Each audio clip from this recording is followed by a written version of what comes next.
Have you ever had that one employee who just drives you up the wall? Well, you're not alone. Today we're discussing how to manage difficult employees effectively. We'll cover the slacker, the passive aggressive, the know-it-all, and the people pleaser. Believe me, I understand people can be difficult. Over time, I've learned a crucial lesson. It's much better to invest in my current employees and work on changing behavior than to document poor performance just to fire and replace them later. Let me tell you, it is very easy to fall into that frustrating cycle. You hire someone, get frustrated, fire them, hire somebody else at a higher pay rate, get frustrated again, and fire again. This cycle only leads to higher turnover, lower employee morale, and decreased productivity. Instead, I've found that changing behaviors and building on existing relationship yields much better results. There is an amazing TikTok video I came across. I'll link it in the description or the comments below. Scott Harvey talks about the Super Bowl incident where Kelsey got very heated and frustrated and he bumped coach Andy Reid because he wanted to be put into the game. Andy Reid stayed calm and didn't react to Travis's outburst. All the couch coaches, as he calls them, were screaming, "Bench him! Bench Kelsey!" But Reid didn't do that. He maintained his composure and successfully led through that emotional storm. Harvey explains that if you have to remind somebody that you're in charge, it's because you're not.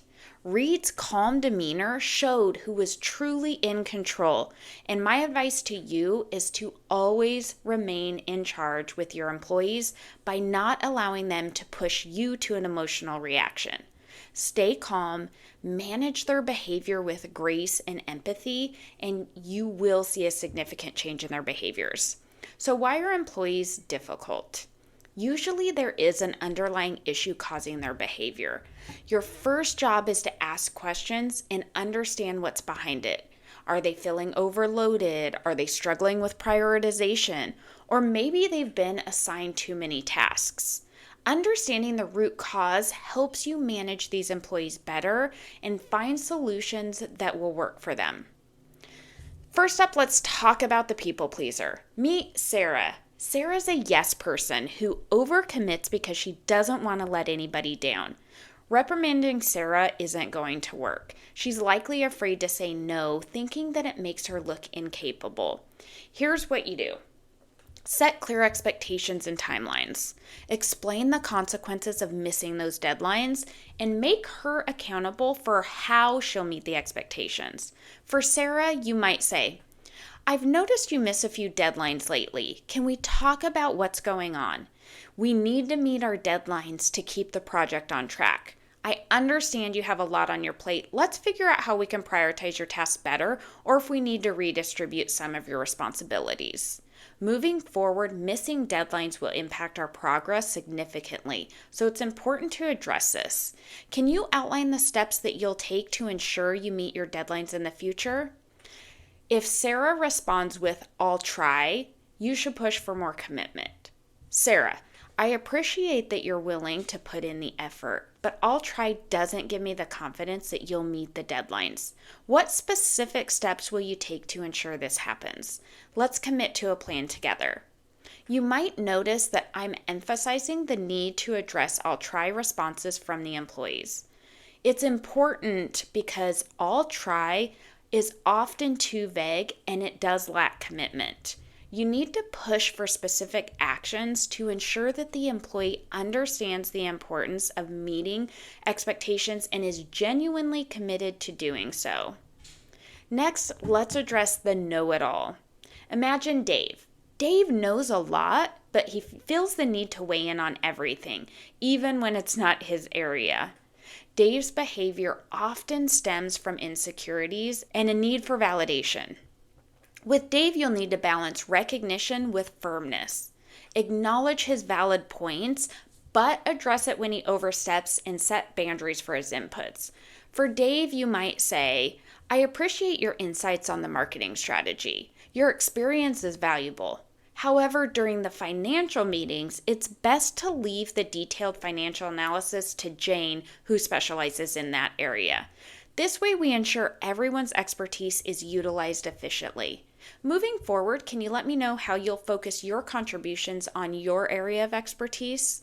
If Dave responds with, "I'll try not to chime in James' area in the future," say, "Dave, it's important that we fully commit to our roles. I'll try isn't enough to ensure we're utilizing everyone's strengths effectively. What specific actions will you take to focus on your expertise and let Jane handle the financial analysis?" Again, addressing "I'll try" is crucial. It helps shift from vague promises to specific commitments, ensuring the employee's clear on what actions they need to take. Now, let's move on to the passive-aggressive employee. Meet Alex. Alex agrees in meetings, but then undermines you behind your back. This can create a toxic atmosphere. Have a private chat with Alex. Give specific examples and explain how his behavior impacts the team. Encourage open and direct communication. With Alex, you might say, "I've noticed that while you agree with decisions during the meetings, you seem to express doubts afterward to the team. This creates confusion and impacts our progress. If you have concerns, please bring them up during the meetings. It's important for us to address these directly versus having sidebar conversations after the fact. Can you tell me how you'll ensure to communicate openly in the future?" If Alex responds with, "I'll try to communicate better, but if I think of something after, I can't help that," you need to push him for a firm commitment. "Alex, I'll try isn't quite enough for us to make meaningful changes. I need you to fully commit to open communication with me. What specific steps will you take to make sure this happens?" See, pushing for specific actions is essential. It transforms a non-committal "I'll try" into a concrete plan, ensuring that the employee is accountable. Finally, let's talk about the slacker, the employee who does the bare minimum. Meet Tom. Tom is just doing enough to get by and relying on others to pick up the slack. For Tom, you'll need to set clear performance expectations and hold him accountable. Regular check-ins can help keep him on track. Offer support if needed, but make it clear that underperformance isn't acceptable. When you sit down with Tom, you might say, "I've noticed you've been relying on others to complete tasks. Let's set some clear performance goals for you. We'll have weekly check-ins to ensure that you're meeting those goals. It's important that everyone contributes equally to keep the team's productivity high. Can you outline the steps that you'll take to meet these expectations?" If Tom responds with, "I'll try," you'll say, "Tom, I'll try doesn't give us the assurance we need. I need you to fully commit to meeting these goals. What specific actions will you take to ensure you meet these expectations?" Addressing "I'll try" consistently is key. It ensures employees move from intention to actions, making them more likely to follow through on their commitments. As you can see, with each of these conversations, I outlined their behaviors, my expectations, and shifted accountability to them to ensure that they come up with specific actions they will take to meet my expectations. This is the most effective way to change behavior. If you tell the employee what actions they need to take, it will now be your fault if they can't meet the expectations. Whereas if they select and commit to the actions, they're more likely to follow through. Now, let's talk about 3 things that can make a real difference. First, actively listen. When dealing with any difficult employee, practice active listening. Make eye contact, nod, repeat back what you've heard to show that you're engaged. Avoid talking over them and finishing their sentences. It's essential that they feel like you're listening to understand versus listening just to respond to them. Repeating back what they said helps confirm that you've accurately understood their concerns. For example, if Sarah feels overwhelmed, you might say, "So you're feeling overloaded because you're handling too many tasks, is that right?" Second, give constructive feedback regularly and promptly. rather than saving it all for their performance reviews. Waiting too long to address an issue can overwhelm the employee and it can make them feel incapable. It also risks damaging their trust in you, as it might seem like that you're holding back until it's too late to make effective changes.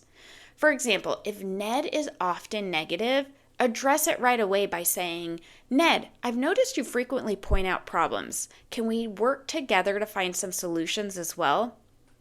And third, encourage self-reflection. Help employees self-reflect. Ask questions like, "What do you think is causing the issue?" Or, "How do you think we can solve this?" This empowers them to take ownership and come up with their own solutions. For instance, if Tom is slacking, you might say, "What do you think is contributing to your current performance level? How can you adjust your approach to meet your goals more effectively?" Remember, managing difficult employees is about understanding their underlying issues, setting clear expectations, and empowering them to find solutions. If you've got any tips or stories about managing through tough situations, drop them in the comments below. I'd love to hear what's worked for you. Bye.